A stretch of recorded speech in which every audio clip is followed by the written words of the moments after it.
All right, welcome to a new episode of Growing Down. Today we have a special episode. Jeremy Johnson is not available, so we have invited two of our previous guests, Stephanie Lepp from Infinite Lunchbox and Reckonings, and Brent Cooper of the Abstract Org. Welcome. Thank you. Thanks. All right, so our format today is just to go around sort of a roundtable style and just discuss sort of current events, also theoretical backgrounds into maybe our beliefs, etc. Today, I think we're going to start off with the integral left point of view on public safety. Stephanie, what are your thoughts on that subject? Okay, so I'm going to try something out. I have not even really talked about this yet, but we're going to try it out and see how it works. So, yeah, so right now, this question is coming up, or just, it's like calls are coming up to defund the police. But then, the question is obviously, well, what would replace it? And there's an idea to shift funds from police to social services, which makes sense. And I would like to introduce a framework that we might use for thinking about like what might be an integral approach to public safety. So I might just share my screen to like show you guys something. But before I get there, so a couple of years ago, this is just context for what I'm going to show you. A couple of years ago, emotional intelligence expert Daniel Goleman did this. Well, he interviewed. So there's all these ideas about what makes an effective leader, as if there's like one way to be an effective leader. So a couple of years ago, Daniel Goleman interviewed hundreds of business leaders and found that there are 6 types of effective leadership. I'm just going to show you and made this matrix. Okay. Oh, can I share my screen? Yeah, that was I'm not 100% sure with the Zoom and maybe in the host exactly how to go about doing that. If not, I can just explain. Yeah, how about we just explain it and then. Okay, so basically what he did is he identified 6 different types of leadership. So let's say it's like commanding, visionary, affiliative, different types of leadership. Each type of leadership he identified works better in different circumstances. So let's say commanding is really helpful when you're in the middle of a crisis and you need to just like get everyone on board with the plan and get out of the crisis. Visionary is really helpful when you need to make an enormous change and you need to mobilize people around some new shared vision. Affiliative is really helpful when there have been rifts on the team and you need to kind of like heal up those rifts in order to move forward. But it's not just that different styles work better in different circumstances. He also identified different styles have a different like impact on the overall organizational climate. So commanding has an overall negative impact because it's not really that fun to be commanded. Visionary has the most strongly positive impact because it feels really good, right, to mobilize around a new shared vision. Affiliative has a positive impact, et cetera, et cetera. But the point is, it's both descriptive, like certain styles do work better in certain circumstances, and it's also normative. Like we actually like some styles better than others because they're more humane or they just feel good for people. So if we are to use a style that's more negative, we basically use it in order to get us out of the situation we're in where we need it and to get us into a new situation where we don't actually need to use it anymore and we can shift into a leadership style that we like better. Anyway, that is all just a preamble so if we were to take that as a template, like, and I don't think Daniel Goleman like is familiar with integral theory per se, and I don't think he like thought that this is what he was doing, but what I take from this leadership matrix is he's basically kind of making a template for integral strategy, for a template for like putting different ways of achieving the same goal, like understanding the circumstances under which each of them is effective, and also understanding that like we actually like some of them better than others, right? We only want to use some when we have to, and we'd actually rather use other ones that are, we could say are like more humane or more just. And so if we're thinking about public safety, in that kind of a context, I'm just going to ask you to visualize, visualize a matrix like this, where we have like traditional policing, community, like all of the strategies for public safety, traditional policing, community policing, social services, next door, like those apps where neighbors get to know each other and like work out their problems together. With all different strategies we have, we could identify the problems that they are like each uniquely capable of solving or dealing with, and there will certainly be some overlaps. And then we can also kind of, take a look at, or put, I don't know if, I think probably like impact on the neighborhood or municipality is probably too broad, but we can think about criteria like propensity for, risk of violence, or whatever criteria we want to kind of like evaluate these different public safety strategies according to. What kind of emerges is, I'm just going to go out on a limb and say it is kind of like an integral policy or an integral approach or integral way of thinking about public safety. It's a framework for understanding under what circumstances might we engage which combination of public safety strategies, and therefore, of course, who should get funding, right? Because what are actually the problems that we're having and who is most uniquely capable of dealing with them.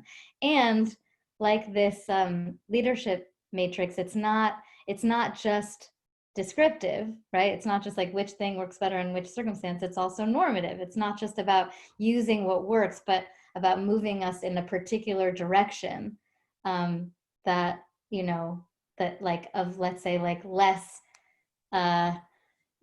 traditional, or less of the strategies that are whatever, like less of the strategies that are more prone to violence or risk resulting in a fatality than others. And I don't have like a list of criteria obviously worked out together. So I'm just going to conclude by saying, instead of having a debate about which, public safety strategy is best, we can just imagine like proponents or representatives of each different strategy, kind of, traditional policing, social services, etc., filling out some kind of a matrix like this together and defining the circumstances under which their strategy works well, what its social impact is, etc. And if there's no circumstance under which your strategy is not the best, then you're probably not, i.e. if your strategy works the best under every single circumstance, you're probably not really the right representative to participate in this activity. But anyway, so the matrix basically becomes a tool for integral public safety policy making. Does that make sense? And what do you think? Well, I think, at least when I'm hearing that, I think, number one, there's obviously the tagline right now is defund the police, but I think there's a lot of different angles as far as what that might mean. I know I posted something yesterday in Discord about Colorado passing a police reform bill, but I think one of the things you said, Stephanie, that I would also add, I think it is important to look at using the descriptive part is where is the evidence that says one is better than the other? Because I think that should go a long way into selecting what works and what doesn't. Just to go real quick on some of the items that were in the police reform bill, just to give an idea of maybe public policy things that are being discussed. All local and state police officers must wear body cameras by 2023. Body camera footage must be made public. Chokeholds are prohibited. Shooting at fleeing suspects is prohibited. Deadly force can be used if a person's life is in imminent danger. Police must report every instance in which they stop someone who they suspect of a crime. They must also include that person's race, gender, and ethnicity. Police must report other officers for wrongdoing. Officers can be held personally liable for damages up to $25,000 if they are found guilty of violating an individual's civil rights. I know when I read that, I was like, all of those seem to make a lot of sense, and kind of surprised we're not in a day and age maybe where that's already happening. But I know, looking at the different bills that have passed, or at least trying to pass, I know the Senate has one version, the Republican version of what they want to see police reform looks like. The House Democrats have another one. So I definitely think there's the debates happening, which I think is the most important thing. And I think obviously the protests have fueled this conversation, which I think has been highly valuable, no matter kind of which side you're really coming at it from. Ryan and Brent, you guys got a take on this? Yeah, I just wanted to, I guess, throw this out there, and this can kind of tie into Brent's project on consensus building. But my question to Stephanie is, I like the idea of the matrix. And I think it's a really helpful framework to try to understand which policy or tactic to implement at a certain time. My question is, what is the process of developing consensus or agreement upon which one is supposed to be used, right? And that's kind of a problem with integral, is whenever there's a lot of options, no one can agree on which one is the best for a certain circumstance. So how do we go about deciding that?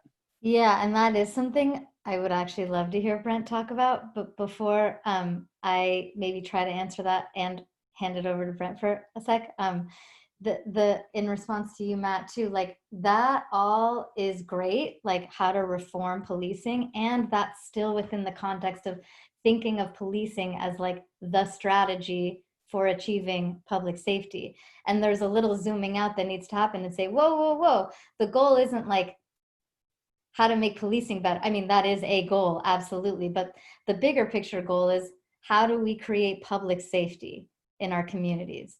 And so to zoom out and say, you know, and right now, maybe like, I don't actually know how it works in different municipalities, but let's say there's like a pot of money for public safety and it's all going to the police departments. I don't actually know if that's true, but if that's the case, then there's this question of like, whoa, whoa, whoa, there's actually all these other ways that public safety is achieved that does not include the police. So how do we actually zoom out and say, okay, the bigger picture goal is public safety. What are the different strategies for achieving that goal? Under which circumstances are those strategies most effective? Which ones would we rather use because they're more just and humane and affordable and et cetera, all the criteria we care about? And therefore, right, how should we allocate the money? But as far as like how to get, you know, it's like me being idealistic, I'm like envisioning some kind of like anti-debate where proponent or like representatives of the different strategies show up and like fill out this matrix to get like really work it out. But this is also, I mean, you know, like no one wants to lose their funding, right? So, and we know who's going to be losing the funding. So, you know, how to actually like facilitate that in a way that like keeps everyone aligned on the goal and not on their piece of the pie. Yeah, I'm just gonna hand it over to Brent right now. Okay, Let you speak to that. I'm totally gonna bust your chops now, but I'll try to be constructive and gentle. So the matrix that you're sharing, I'm looking at it now, and you know it's useful and helpful to talk about. But my first impression was like, okay, this is from a business context. Like, why are we even bringing it up and applying it to this issue of public safety and public policy? Because there's a big gap from the business context to the public. And then this is also about leadership, not about policy. I would say that's irrelevant. You can like erase the contents of this matrix because it's really just the template. Sure, it's like sure. Different strategies, circumstances, you know, criteria. Yeah.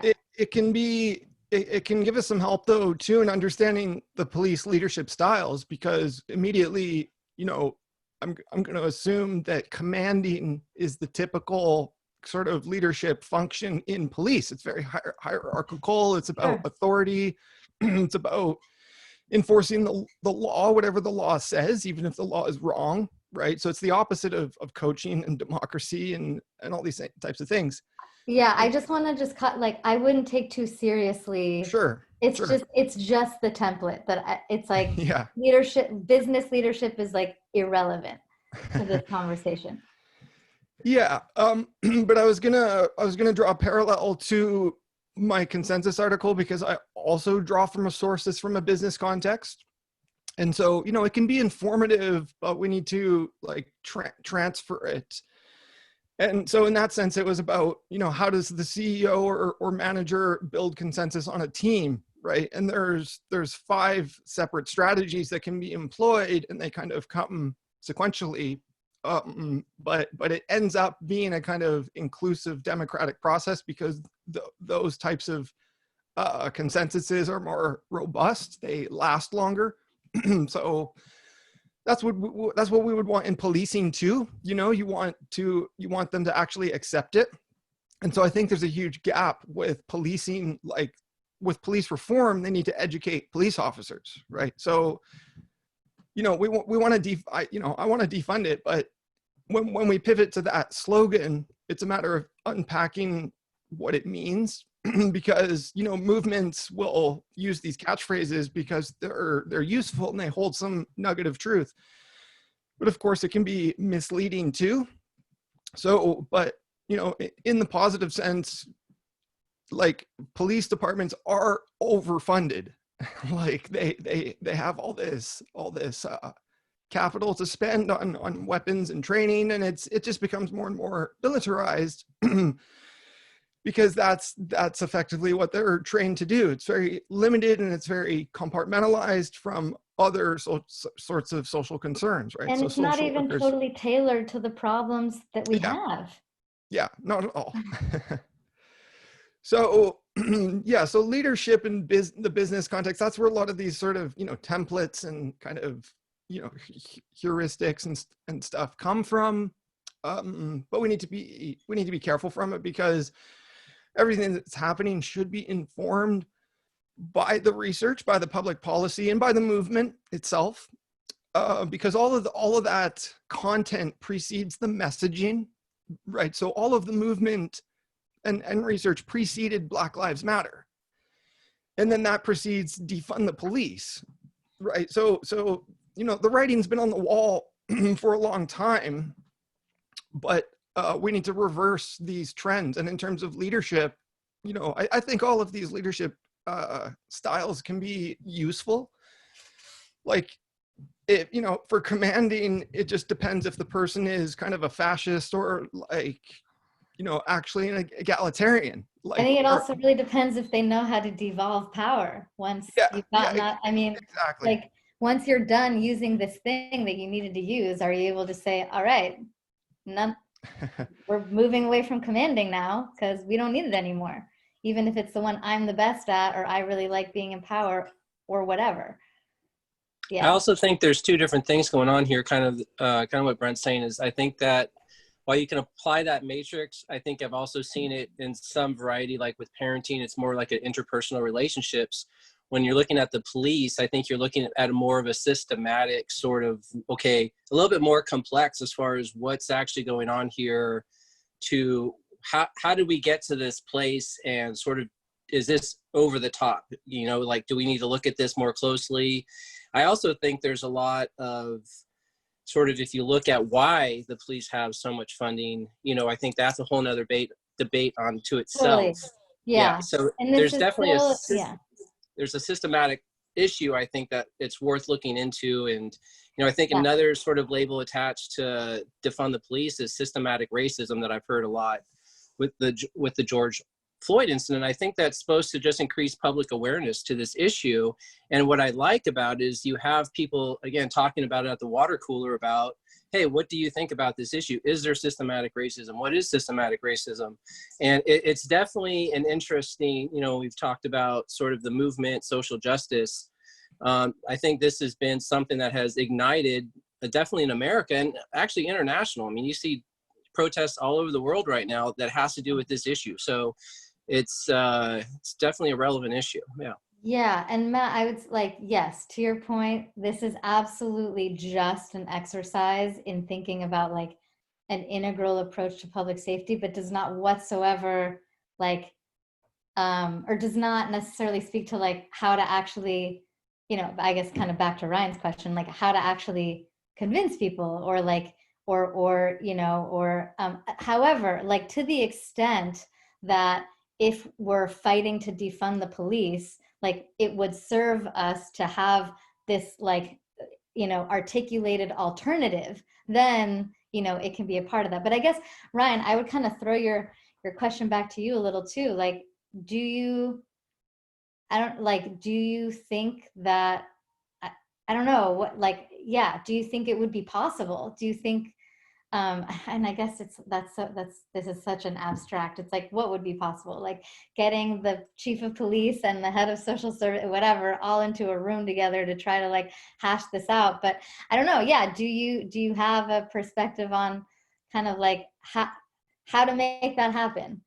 how to make the people who, let's say, like drive different public safety strategies in a given municipality to come together and try to come up with like an integral approach to public safety in their municipality?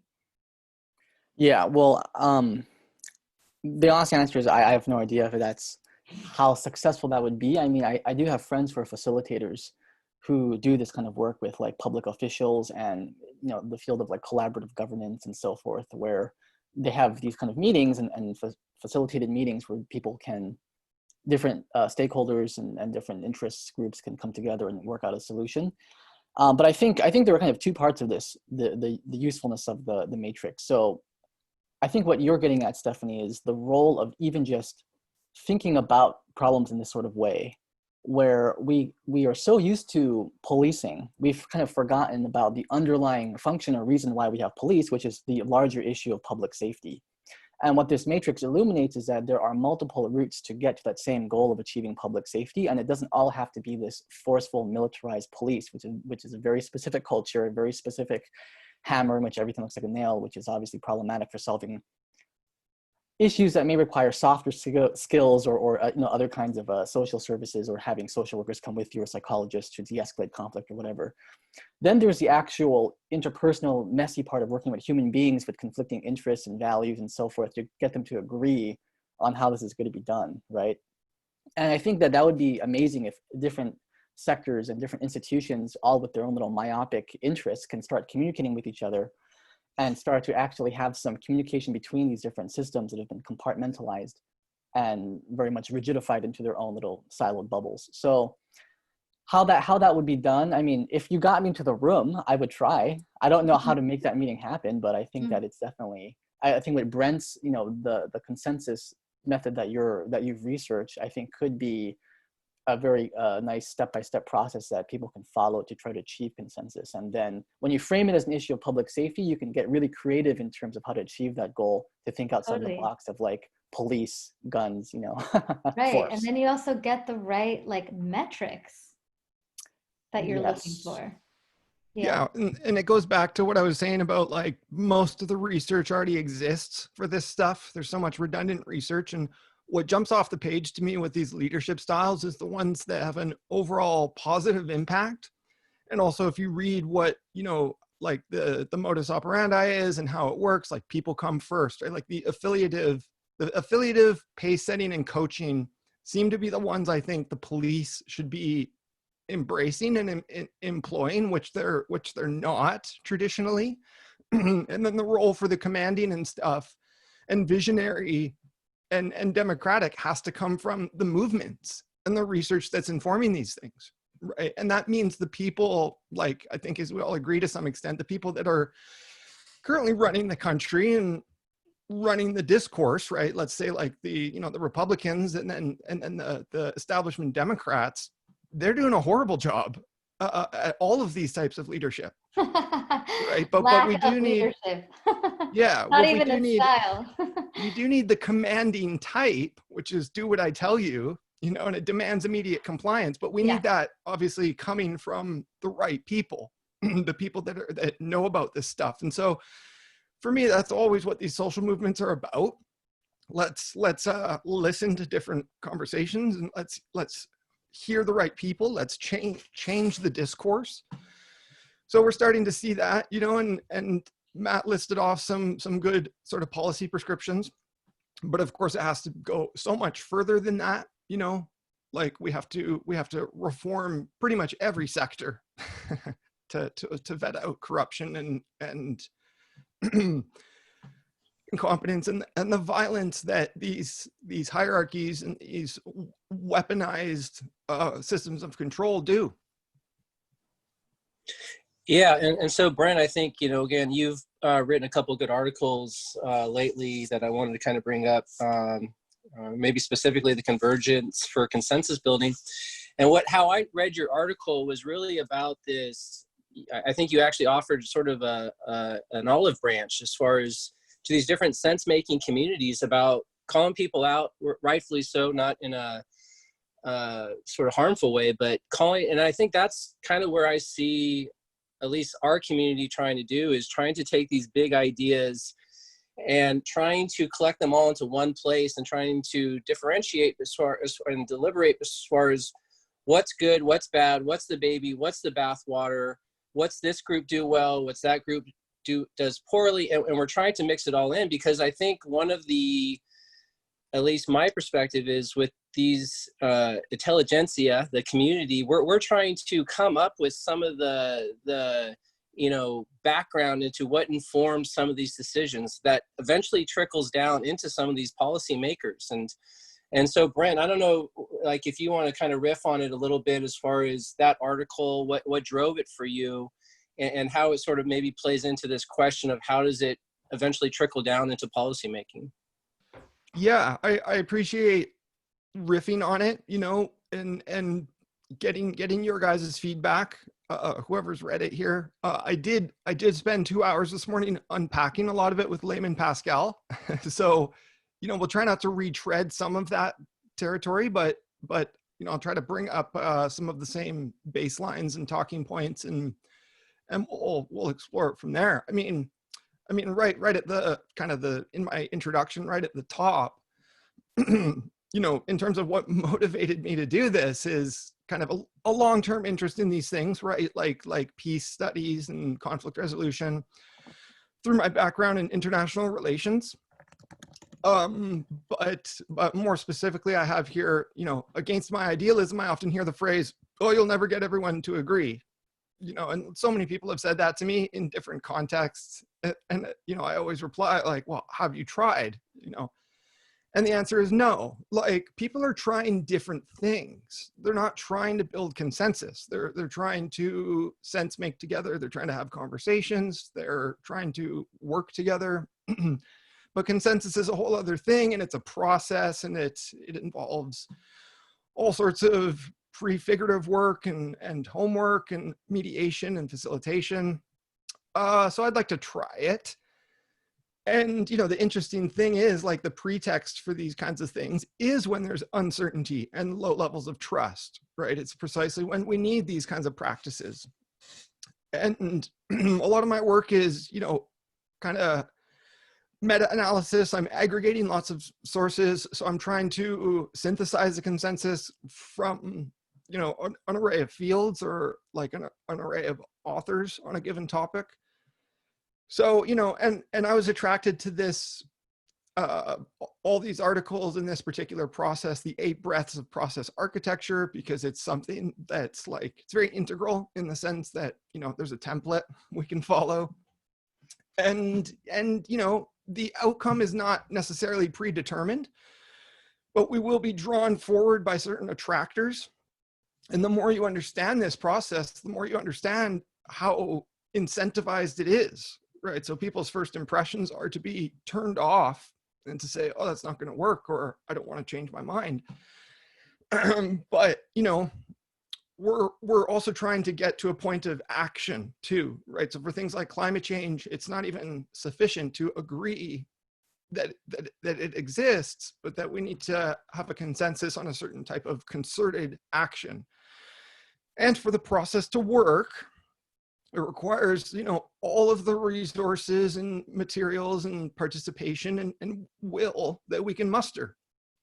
And so, as I said to Layman, and I've said to other people recently, the process starts small. It can start on a one-to-one basis, and it can start in a group like this, and grow out into a more formal procedure. But we've got a roadmap, so it's a starting point. I want to hear what you guys think, and we can just keep riffing. Yeah. So go ahead, Ryan.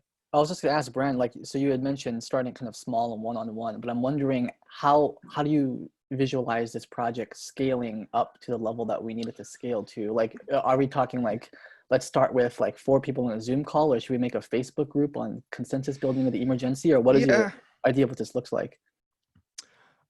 I don't know exactly how it's going to roll out in that sense. I think one-to-one is good at the beginning because I'm trying to, you know, build trust and support, and you know, just spinning it off into Facebook groups, as we've already done with certain things, isn't necessarily sufficient. I think we have to fast track it a bit too, because I do think there's a time constraint. There's various time constraints. So, you know, I don't know exactly what's going to happen, but I'm going to keep pushing it and doing it with different people and practicing it myself, you know. And the good news is, I think the more you do it, you kind of get ahead of the curve. And it doesn't build up arrogance, but it builds up confidence and humility, because this is a really complex process. And there's a particular image which you guys will appreciate, especially. It keeps popping into my head, because Ryan, your question is about kind of like, well, what is the vision? How do I see this ending? And I keep thinking of Dr. Strange, because he sees into the future, right? But then he can't tell Tony Stark what happens. He says to Tony Stark, if I tell you, it won't happen.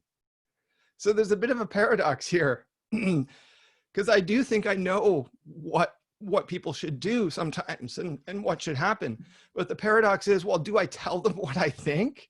Or will that have a backfiring effect, right? Do I instead try to create the conditions? And of course, I don't fully know what should happen. But, you know, for the purposes of this example, you know, I'm pretending that I'm Dr. Strange and I've seen the future and I know how this all ends. But I can't tell Tony Stark, and I can't tell the audience. And there's a reason for that. Right. Well, let me pause you there, Brent, Okay, because I think you're sure. at a good spot. So I kind of Okay. wanted to go down to that, the steward and the sensei part of the stewarding, grandmothering practice, and the grandfathering, because really what I see there is that space of potentiality. And to me, the present is the actuality, and we already kind of know what's going on. And I think what's really interesting about, at least where I come from with my integral background, is how do you navigate the uncertainty realm? And I think you're exactly right. And just kind of looking at this architecture thing you did, I kind of think we're already in the middle of this. I mean, I see a lot of this happening on different formats. I mean, everyone's coming from different backgrounds for whatever reason, but all of a sudden right now, we're all converged in the sense of these different groups are talking to each other. And at least in my experience so far, there's no universal language yet to say, hey, we're in agreement. Like, how many times have you guys heard this? Like, it always seems like we're kicking the can around of sense making, and no one says, well, this kind of makes sense to me. I mean, there's not too much, and so I definitely like that piece, because I definitely get, there's that yin yang spiritual element to it. And I think to make sense of the world, at least where I'm coming from, you have your feet in sort of the both the right side and the left side. You know, you have the that ability to sort of be able to navigate these two different areas. And I think the real skill needs to come from the sense makers, is how do you keep balance, right? How do you stay on that surfboard and be able to navigate this stuff? You may know how to do it, but you never know when a wave's going to come up and knock you off your board, so to speak. So I guess I'm really interested in, what do you think about that, the steward and the sensei sort of yin yang symbol? I was really drawn to that. Brent. Yeah.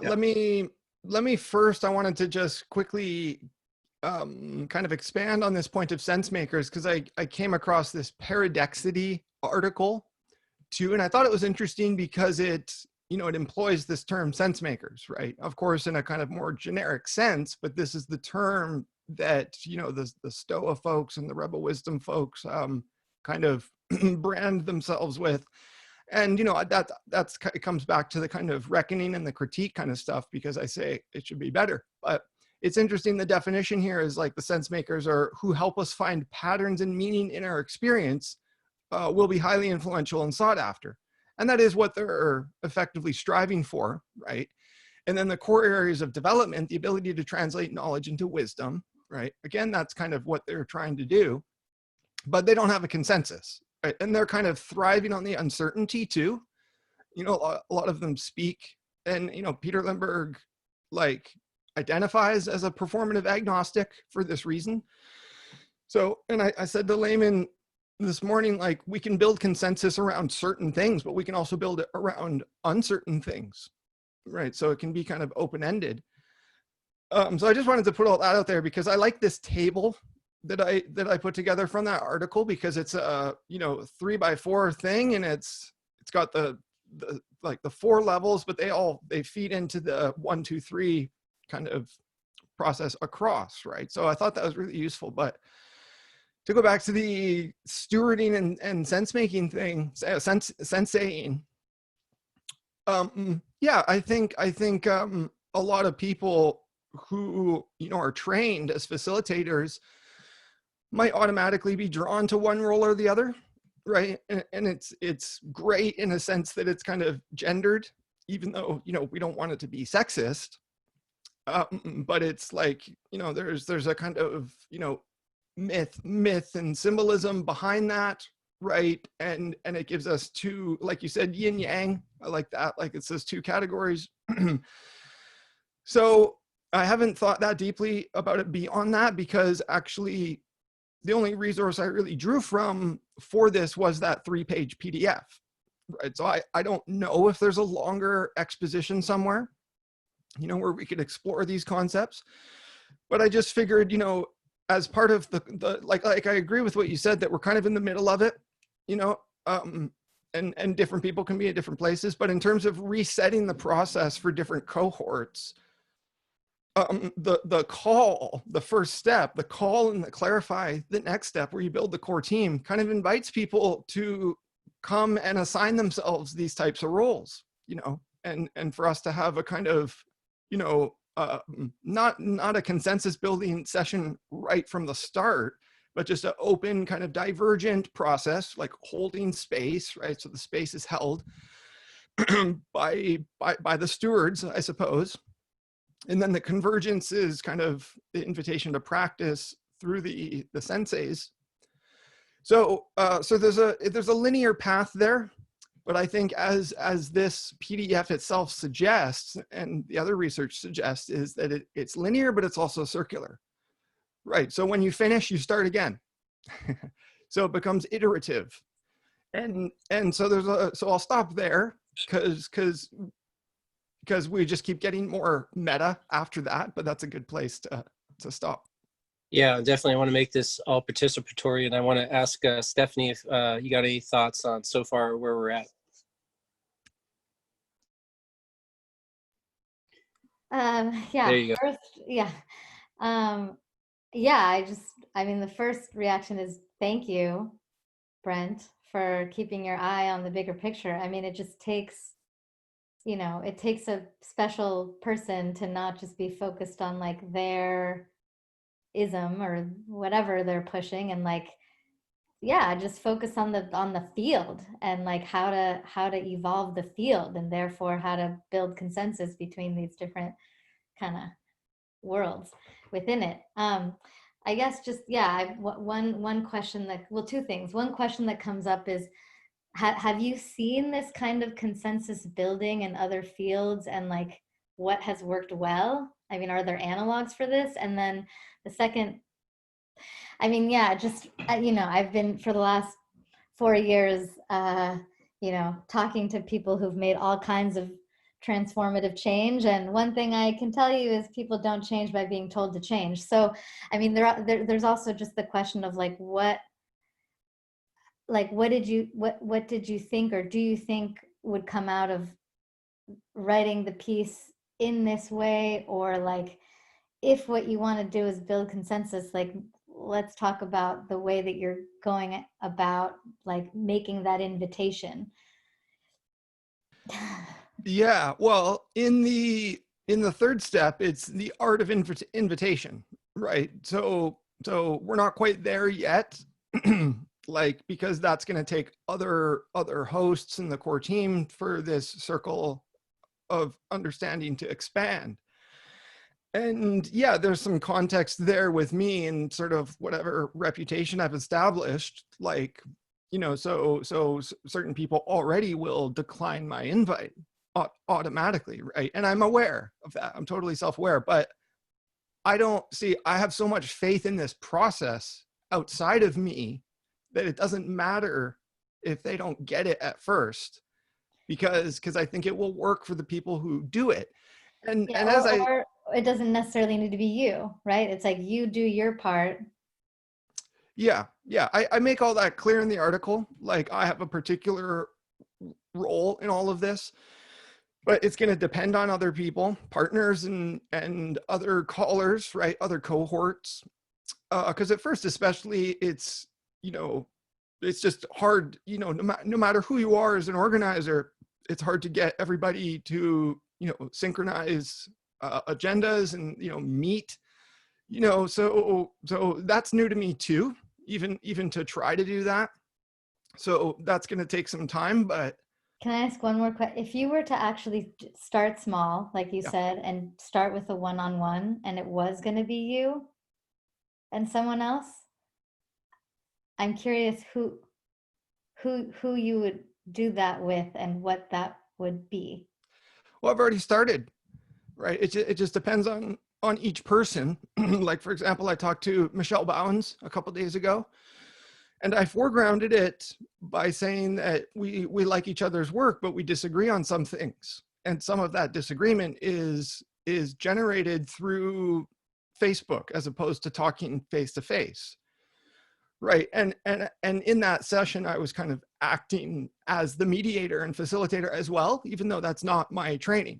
Right. But I just took the initiative to say, hey, Michelle, this is how it's going to be, you know? And so, you know, we have a dialectic then. Right. So just in that one session, we generated some trust and we exchanged some information. Right. So it's far from the consensus building process, but we did touch on it. And we, you know, agreed that it went well, and we look forward to another session, right?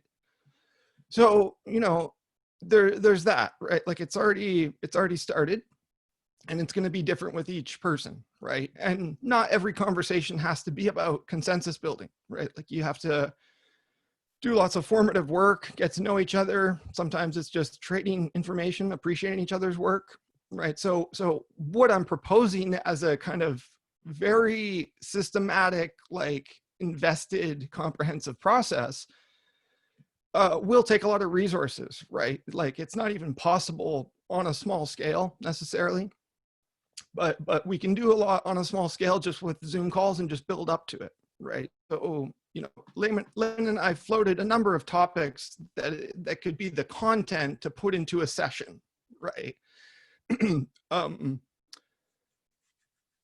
So, yeah. Ryan, did you have, I mean, I know you watched all the Bowens sort of YouTube thing all the way through, and you were really impressed by it. What were your impressions? Smart Hawk. Smart Hawk is, no, so yeah, I liked how you framed it, Brent, and I appreciated you very much on the call, and you were very patient too with Bowens because he kept on like interrupting you. But I guess my question, and this kind of gets back to the Dr. Strange thing, but I know that you two had some disagreements for like identity politics, or I mean, it even seemed like you had a lot of agreement, at least mutual understanding was there. So if you could generate some examples of what a consensus could have looked like if you came to one with Bowens, like what would be, I mean, we don't have to know specifically what it would be around the disagreement that you had, but what would be an example of what you could have come to in terms of a consensus? Yeah, well, you know, there's an example here in my article about convergent conceptual change, right? And I like the phrasing of increasingly sophisticated approximations, right? That's one quote. So you have ongoing meetings and you build up an understanding through refinement of partial meanings and shared knowledge, right? Another quote from this paper is conversational turn-taking structures to negotiate meaning. So, I say to Bowens and I say to other people, like before I even publish this article, like it's going to take time. It's going to take many sessions back and forth, right? So if we haven't even started that process yet, then, you know, we're not getting any closer. And, you know, when it comes to something, ostensibly agree that it's this problem that's beyond us that is acting through us to perpetuate itself, right? And the only way to get out of it is kind of together. So to, you know, address the specific question about identity politics, like I tried to, you know, it's going to take time to unpack it with him, because ultimately he needs to get his version in his head that I can sign off on, and vice versa, right? Because as it stands, like the interesting thing about Bowens is he agrees with most of my intellectual dark web critique, but he's hung up on the identity politics thing. So, you know, with him or with anybody, if there's time and that's our focus, I would try to foreground some basic facts. For example, there's identity politics across the spectrum, right? So Black Lives Matter and white nationalism or white moderates are all identity politics. However, on the right, people deny that it's identity politics, right? Like Ben Shapiro hates identity politics. Tucker Carlson hates identity politics, but that's what they're doing. It's a kind of reverse identity politics, because they see all these Black people organizing and multicolored people, and they think, oh, it's threatening me, it's threatening the white establishment. So, you know, and there's better ways to frame that, but this is why we need facilitators. We need a mediator, kind of third parties. Like, so there's a kind of like on-call fact checker, somebody that all the participants trust, right?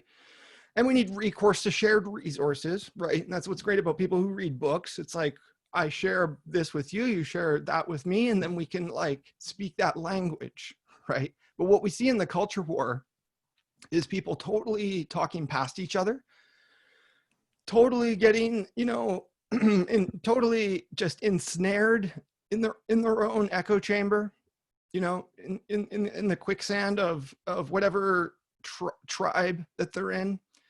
And so it's all self-defeating. You know, it's not that I'm self-defeating, it's that it's all self-defeating, because nobody's going to win that culture war. But the way I tried to frame it to Bowens is like, well, Black Lives Matter fundamentally is right. It's just a question of, you know, messaging and policy and, you know, how we come together around that. So I think he agreed on the basic principle that we're only going to get there through those conversations and ultimately through consensus building. For most people, it's a question of time. Like, who has the time to put into what I'm talking about? And I'm trying to say, well, you're all busy, but a lot of people are wasting time doing different things. And, you know, this is something we all have to check ourselves, you know, like, are we wasting time? Wasting time having fun? Wasting time doing the wrong research or going down rabbit holes? So. Yeah, I think, you know, also when I hear consensus building, a big theme of this podcast has been about coherence. And I think an important piece of consensus building for our own mental health is having a coherent worldview and have it make sense. And justice obviously plays a huge role in that. So just to kind of pivot the subject a little bit, Ryan, did you want to kind of riff a little bit on maybe how this relates to the race issue that's going on in America right now from your point of view? Yeah, sure. Yeah, this is a good segue, you know, talking about the culture wars and the polarization and how no one's going to win. And after the George Floyd murder, I saw a lot of polarization happening in my communities and with my friends and family and so forth. And a good chunk of people had a perspective that was unintuitive to me as a progressive, but this is what a lot of people were saying. This incident has nothing to do with race. It's just an incident of police brutality, or a police officer killed a citizen, one person killed another person. Don't project race into this and make this something that it's really not.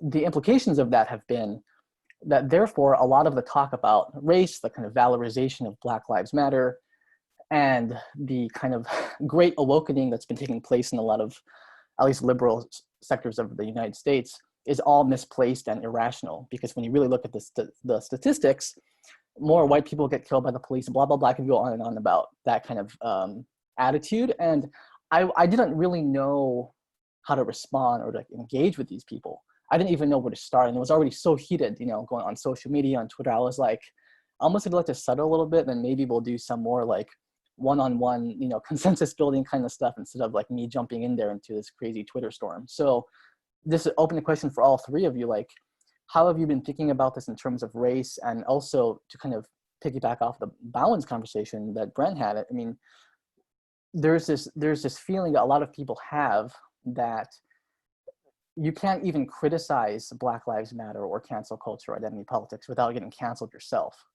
right? And so I'm just wondering, what do you guys think about that? Are these concerns overblown? Are they legitimate? How do we sense make with these things? I think my internet died. Yeah, I mean, before I talk on that, I know, Stephanie, I know you have an integral vision for equality that you'd like to get out there, and a hypothesis. Do you feel okay talking about that right now? You're on mute. That's a little separate from Ryan's question. So You think so? Okay. Stick with Well, Ryan. for me, there's a lot of just to address Ryan. There's, and I don't have the facts right offhand, but I just see that as dismissing the history in the United States of America and where we are. And you can't ignore some of the context of that statement. And you're right. I'm not sure where I would want to start, and I'm not sure I would want to build a consensus with this person. I think you move into more of a debate, right? And then, that's a whole nother energy as far as trying to build a consensus with this person.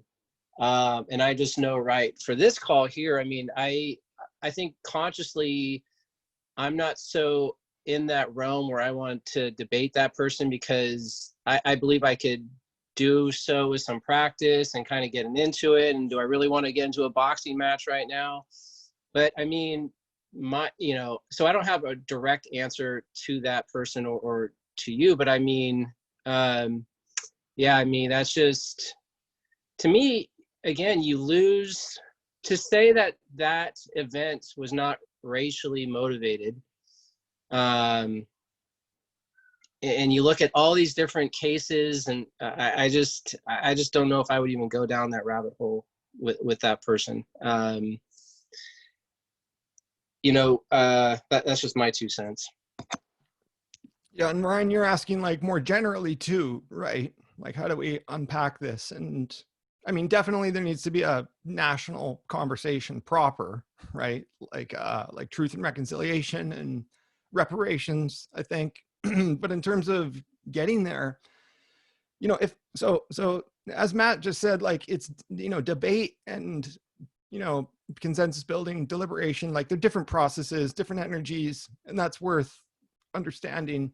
So, but if I was trying to build consensus, right, this is the thing that always comes back to me is, all across the political spectrum, there's people that make kind of fallacies in talking about it, right? Because race and racism are paradoxical. So before I unpack that, like Matt is correct, like there's a certain history that happened, right? There was white supremacy and slavery of Black people and genocide of Indigenous people. And so, those cultures were separate, very separate in the beginning. And now there's a lot of cultural overlap, right? And so that's why it becomes confusing for people. But that's just confusing. The reason it becomes paradoxical is because in the first instance, race and a lot of other social things are socially constructed, right? That means race doesn't empirically exist, right? But, we could say the same for gender, right?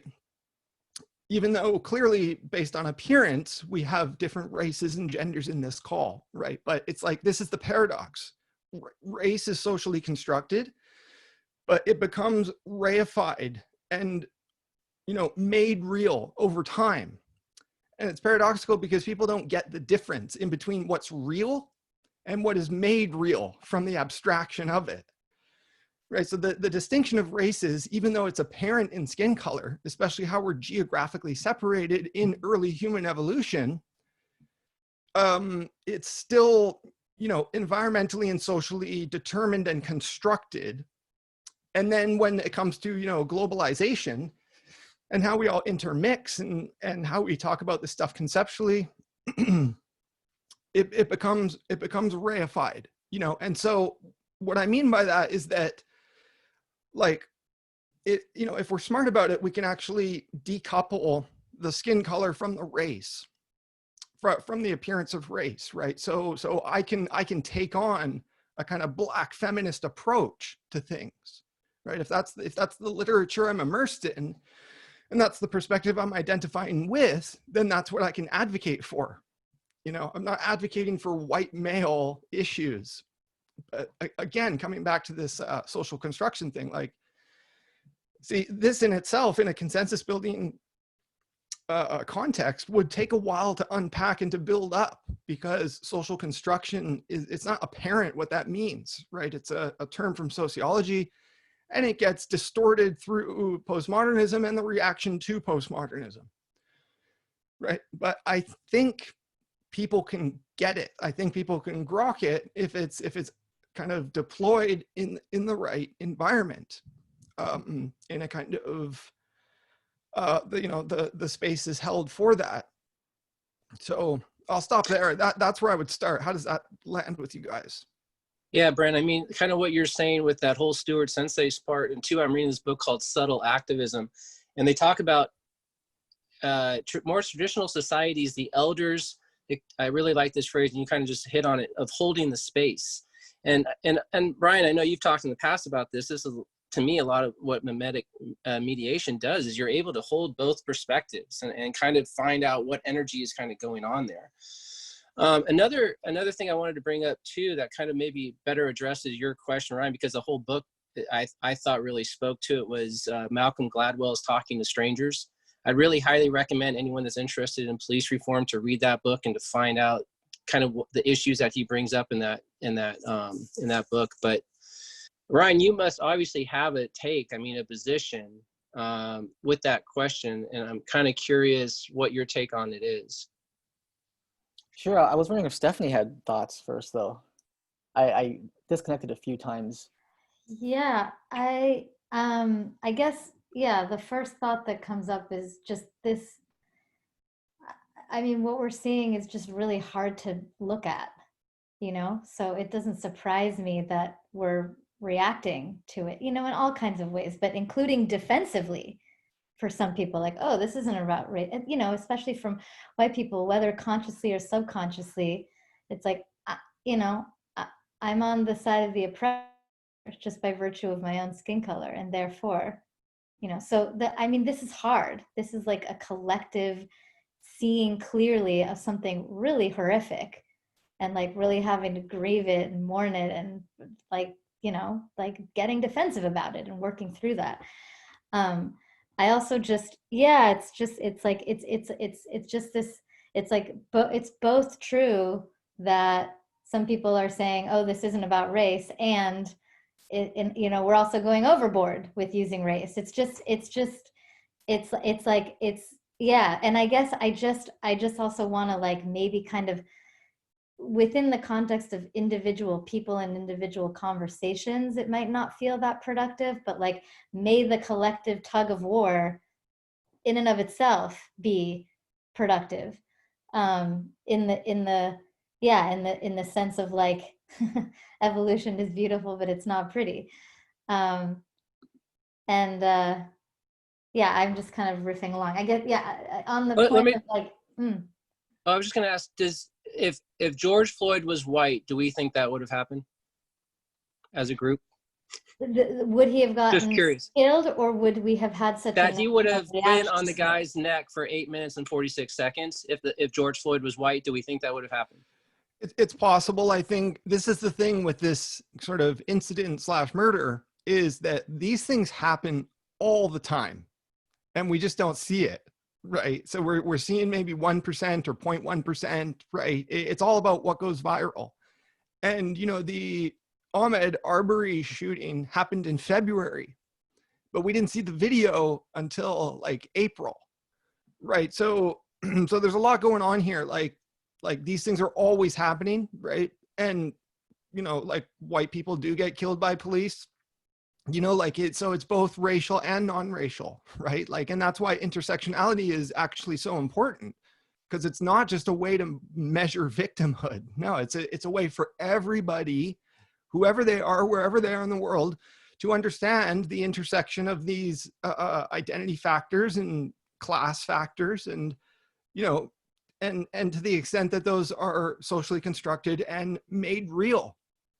So I think we're only going to have an actual, you know, paradigm shift if at least that kind of like level of resolution is brought to the public conversation through the mass media and through think tanks and through university, you know, because there is a lot of bad, like just to kind of hit on a point I kind of missed before that I wanted to say, like, there's Black people and there's white people who will reify it. And I just did it there in that phrase, right? If you speak like that, it accidentally reifies the category, right? But then there's also context in which that race plays no role or function, or we can ignore it. Like, for example, you know, we know sports like football and basketball are predominantly African-American people, but nobody says that that's racist against white people. And it's not, obviously. But one could conceivably look at the picture and think that, oh, short people and white people are discriminated against, right? But, you know, and it's not my place to say, I'm not in the world of sports, but it also goes the other way, right? There's arguments that say that those sports themselves with predominantly African-American players are also racist because they're owned by white people, right? So you have all the coaches and the owners of these teams being white people. And so that's a complicated juxtaposition too, right? Doesn't mean the individual white people are racist, but it speaks to the more complex side of this problem that we're trying to get at, which is the system, the systemic aspect of racism and economic inequality and like knowledge inequality, you know, educational access and information quality.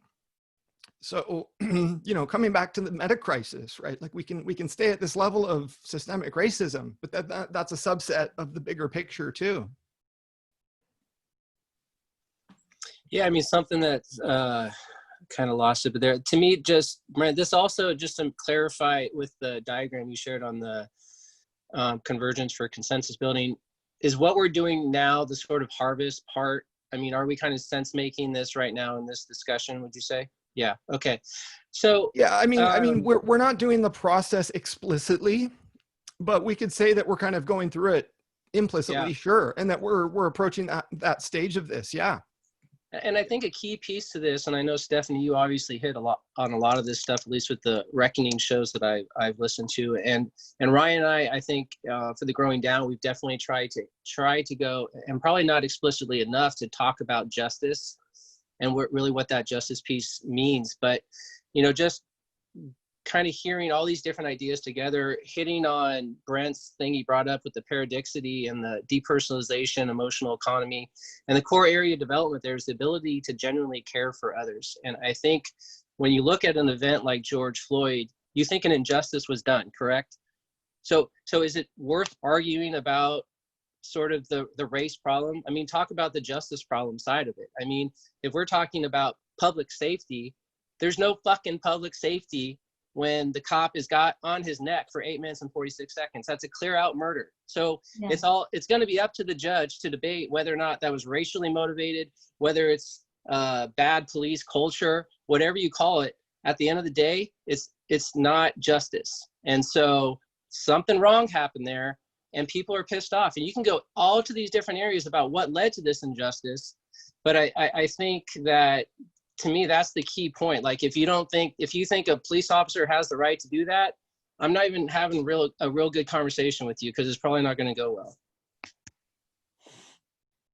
Yeah, I mean, my take, my primary lens of looking at these things is as a mediator who's practically trying to solve problems, is that, like, for example, I listened to Sam Harris's thing on the take on all of the craziness that's transpired since George Floyd's death, and where I think he made some good points, and he tried to factually contextualize the whole event. Let me tell you where I hard disagree with him, is that he I don't know if it's because he's a white person or because he's ideologically very anti-woke and anti-SJW, but he still doesn't really seem to empathize or really understand the symbolic universe and lived experiences of Black people, and how traumatizing and infuriating that event of a white police officer kneeling on this guy's neck for 8 minutes and 40 seconds, like that land, if you're a Black person, right, that will land with you completely differently than with any other ethnicity, especially when the thought goes through your head, that could have been me, that could have been my mom, that could have been my brother, right?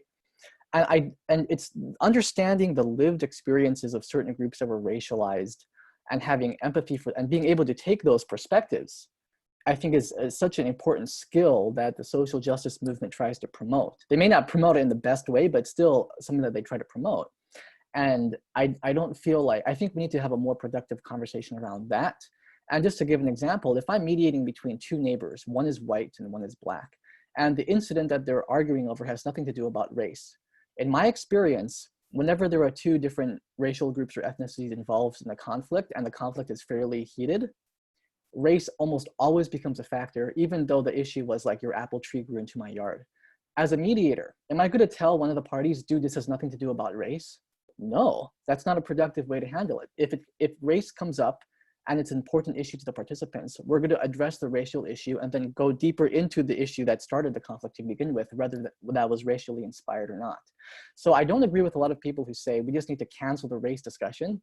We need to explore the real pain and trauma and wounding and anger that the Black community justifiably feels because of the entire freaking history.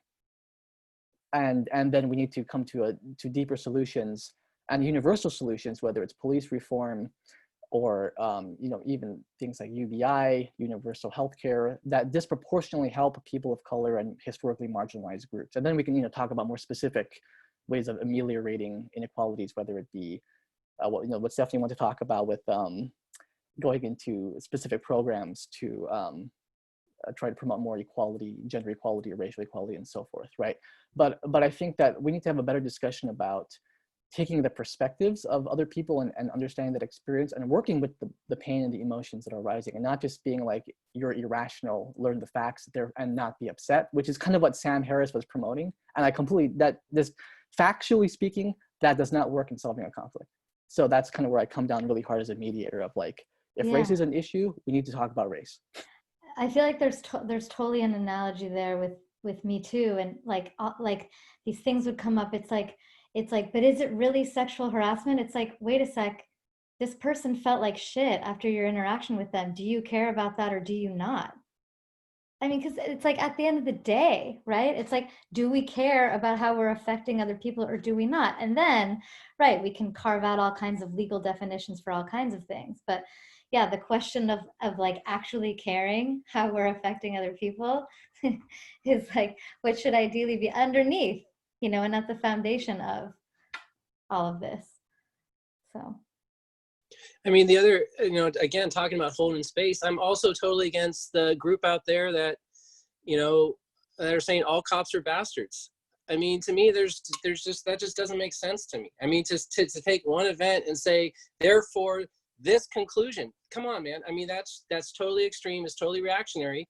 And I don't want to just go to the other side, right? Just swing one way or the other. To me, it's about justice. And the definition I use at work is, this is also the restorative justice thing, is to right your wrongs, to find out where the wrong was and to right it, and to not overcomplicate it, and to just try to find, how do you make it right? And that's sort of going back to the religious perspective of it, spiritual perspective of try to find out where the wrong is and how as a community can you right that? And I think that's the important conversation. And to be careful of joining sort of extreme thinking, reactionary thinking.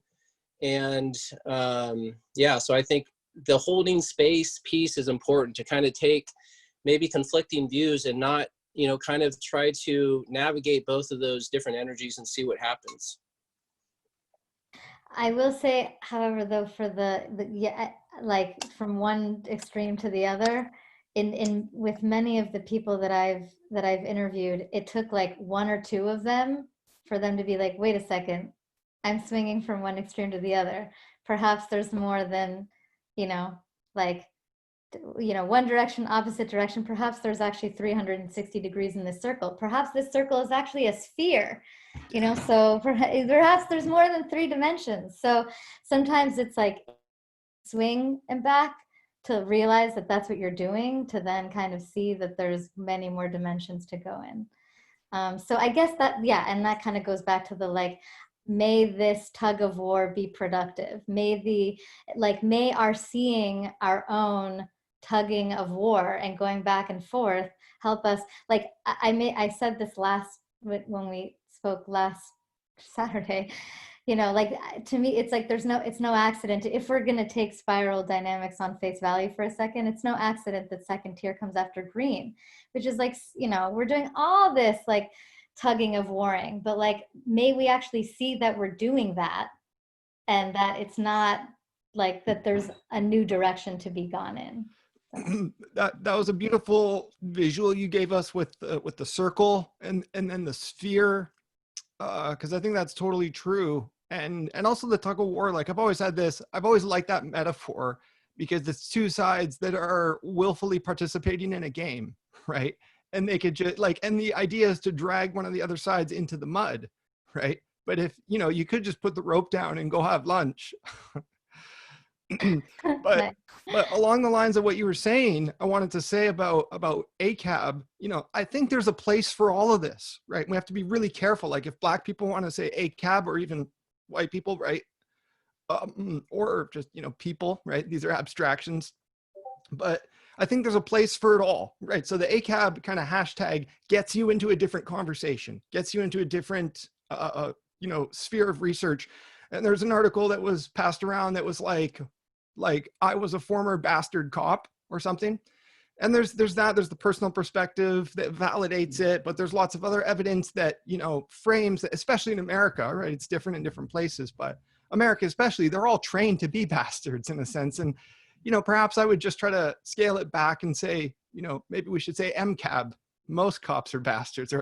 But at any rate, the framing can be effective or misleading to different people. What we have to do is get that pendulum going around the whole sphere, and shift building consensus, shifting the discussion to what it's actually about. And so I'm nodding along with all of you guys too, as you say what you're saying, because you're adding different critiques and different upregulation.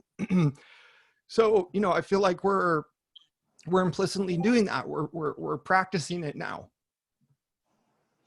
Yeah, and I think Stephanie kind of brings up a good point with, at least for the lens that I use, I do bring in a developmental theorist kind of spiral dynamics kind of look on it. And, there's a lot of those different memes that are kind of conflicting with each other. And hopefully, whether it be metamodern, whether it be emerge, whether it be game B, whether it be integral, whatever it is, if there's another sort of tier above that's able to sort of, mediate between these memes, that's able to kind of allow a space to happen where there's a conversation. So ultimately, I think people would say there's a lot of conflict right now. There's a lot of injustice right now on so many different fronts that it's very overwhelming. And I think what I see happening with these different communities out there are trying to dive right into the center and trying to identify, okay, well, what is it we have to keep going back to over and over again that can make sense of this situation to provide solutions? Because I think in general, humans don't do well with the uncertainty. I think they like, solutions to problems that are out there. I think we tend to want justice when there's injustice going around. So again, going back sort of with Brent's piece, I think we're really trying to, try to find a community that is able to maybe see things and hold all these different complexities with and make sense of it. And so I know for me, why I joined the Discord group and the intergroup and sought them out was for that community piece of it. Because I can think, oh, well, in my head, I'm totally right. Well, as soon as I get with 3 of you guys and you come from all different perspectives and your past and your beliefs, all of a sudden, like my way of thinking my ego has to be exploded a little bit. And I have to really go into that realm and be able to balance that out. And it's not easy. And I think, you know, if you look historically over time with humans and where we are right now, I think we are left with not really having the answers for most, you know, most people would say that.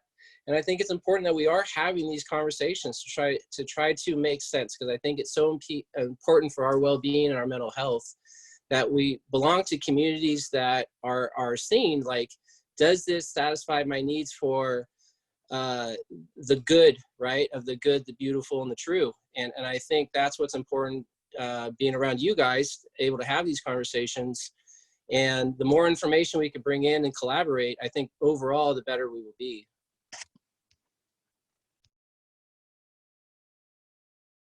Yeah, well said. Well said. Amen. We have about 9 minutes left. I was wondering if you wanted to tackle one more subject. And I have Stephanie's list up here about an integral left point of view on gender/racial equality. What's an integral vision for equality, and how do we get there? And we have a hypothesis about this. Let's Well, hear I it. guess, all right. Yeah, I mean, I guess just, you know, when I think about, let's say, gender equality, you know, I envision something dynamic. I envision something emergent. I don't envision something that's like, okay, now it's your turn and now it's your turn. And it's like this like flat equal thing. I envision something that's very alive, and it's like whoever has what needs to be said gets the mic. And it's a dynamic equilibrium. And my sense is, and perhaps this is painfully obvious, but because of historic inequities, we may need to actually start at a very flat place where it's like, now it's your turn and now it's your turn, or you haven't had a lot of turns in a long time, so you're just going to get, you know, all the turns for a second. There's a, you know, which means, you know, affirmative action and other equalizing policies might feel really contrived right now as we compensate for centuries of racism, sexism, and other forms of discrimination. But as those policies kind of do their work, we can move towards something that is more emergent, or like a rightful expression of all, you know, races, genders, etc. There's a tech university in Denmark that I just read an article in The Guardian the other day that, so they realized that if they just kept they have their, like, you know, their gender policy of like trying to hire more women, and they realized that if they just kept going with that policy, they wouldn't have like a gender balance until 2042. And they're like, you know what, we don't want to wait that long. So they have pledged to only hire women across all academic positions at all levels until they reach a target of 30% women professors in every department.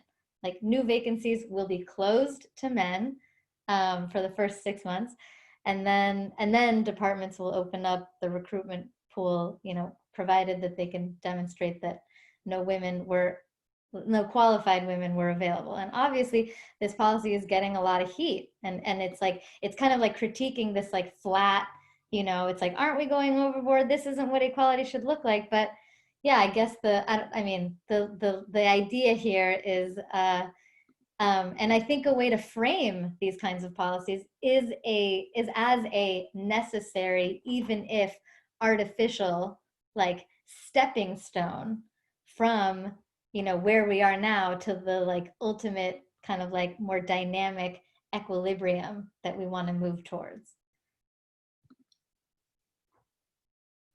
I mean, my thoughts right off the bat there, and again, it's a whole nother conversation, but something that popped in my head is the unintended consequences of that. And maybe there's nothing, but I mean, a lot of times people can have good intentions and maybe people aren't really thinking of the consequences. I'm not saying specifically on that sort of example you brought up, because I don't know enough about it, but I know that, you know, in theory, it sounds perfect, but then, you know, who else is marginalized in that process? And is it, and how, if we're concerned with equality and you know, also with meritocracy, again, there's a lot of different, again, sides, views, spaces to hold with some like proposals. And so I think the important piece with that is to have kind of conversations around it, and find out kind of what comes up.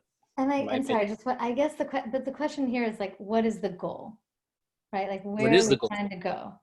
You know, and if the goal is to have, I mean, let's just say in this context, like a greater gender balance of genders within this tech university.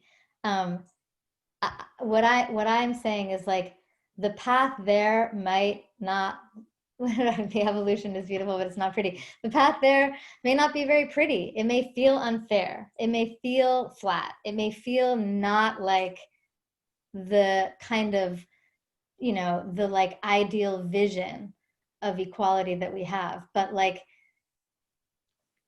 you know, that's like, it's like this, and I guess I would say, and I don't even, yeah, I guess I would say that should be part of how these policies are framed and introduced, as like, maybe you don't like this, like what this looks like, but like, let's, you know, what we're trying to do is make the case that it's a necessary step towards where we want to go. That looks like this, which is maybe a vision that you can get on board with. So to go back to your Brent, it question, looks like you have something you is wanna the say. goal 50-50? No, What's the goal? no, and actually I would even say like the goal is even, the thing is we don't even know. That's like the amazing thing is like, let us just surprise ourselves. I think the goal is again, it's like, who has what needs to be said gets the mic. That sounds ridiculous, maybe, but the goal is something that's more alive. The goal is like swarm intelligence. The goal is like a flock of birds, and whoever has what the flock needs, you know? So like, who knows what that's gonna look like? And maybe at that point, we won't even be talking as much about male-bodied and women-bodied. We'll be talking about male energy and female energy, you know? But like, at least let's give ourselves like a fighting chance to like have that, the rightful expression of like whatever needs to be expressed emerge.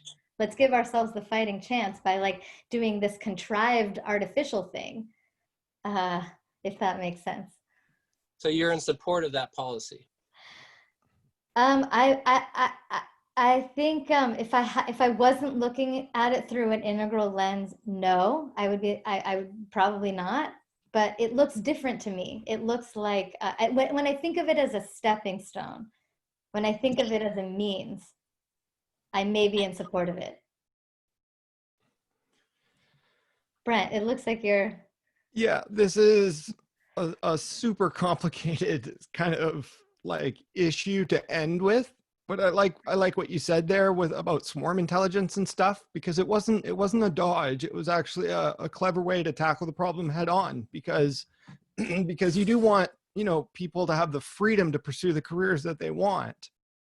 And so I want to say that like quotas don't always work, but also, you know, just really quickly, what underpins these things is kind of the economic relations. So if you do have to displace men from, you know, a university department for whatever, like, make sure they have a fallback position too, right? Everybody should have access to whatever kind of work that they want, especially as automation comes more online and we pursue more ambitious things like UBI, right? So these are going to take care of everybody in a different way. And there'll be more, you know, community and volunteer type activity and work that can displace the formal modes of work that we're talking about. There's also the question of like, you know, just sticking women in fix the problem if those women behave and think like the worst men. You know, so there's a kind of abstract feminism that underpins this. And so that's all I can add to that. But I wanted to close with something that's really on point, not in a good way, because it complicates this whole situation. But this exact kind of case, I'm not sure the case you're referring to, but this exact kind of case came up recently with a specific incident, and Jordan Peterson blogged about it like 4 days ago. So this guy is coming back, and he's coming back exactly the same, right? And it was about this kind of thing, like it was about chemistry, actually chemists being kind of displaced because they didn't, you know, properly kind of honor the equity and diversity and inclusion kind of tenets, right? So there was that, and it's kind of a catastrophe, because the hard sciences are a bit more objective, but the complaint of like colonialism in the sciences is also quite nuanced, right? So that's it's difficult to unpack, and then there's miscommunication between the two sides. And then essentially Jordan Peterson's article was overreacting to this whole thing in defense of the status quo, right? In defense of the white man chemist who lost his position. And it was interesting, and it's, it's, throwing a bomb into a hornet's nest here because his article invoked George Floyd and that event and the protests and stuff, but only very briefly, and only to say that these, sort of social justice warriors are actually exploiting that kind of cultural climate now to advance more of their aggressive demands for equality, right? So there's a little bit of truth in what he's complaining about, but there's also no kind of sense of proportion and context with history and with the big picture. So as I say, this is kind of the first hints of him planning his return to the public sphere. So Bernie's already out of the picture somewhat. So the culture war is coming back, ladies and gentlemen. And I think we need to build consensus through it. I don't want to relive the same bullshit. Well, what a wonderful place to end. Couldn't think of a better. Yeah, thank you Here's everyone. not reliving the same bullshit. Yeah, and the culture war and the return of Jordan Peterson. It's like the return of the Sith or something. But yeah, thanks everyone. This has been really fun, and obviously we've unpacked a lot here, but there's always a lot more to dive into and a lot more rabbit holes to go down in future conversations. So yeah, this has been great. Let's do this again. And Matt, do you have final words? No, good talk. I enjoyed it. Thanks, everyone. Thank you for inviting us, y'all. Yes. Thank you. Yep. Have a good day, guys.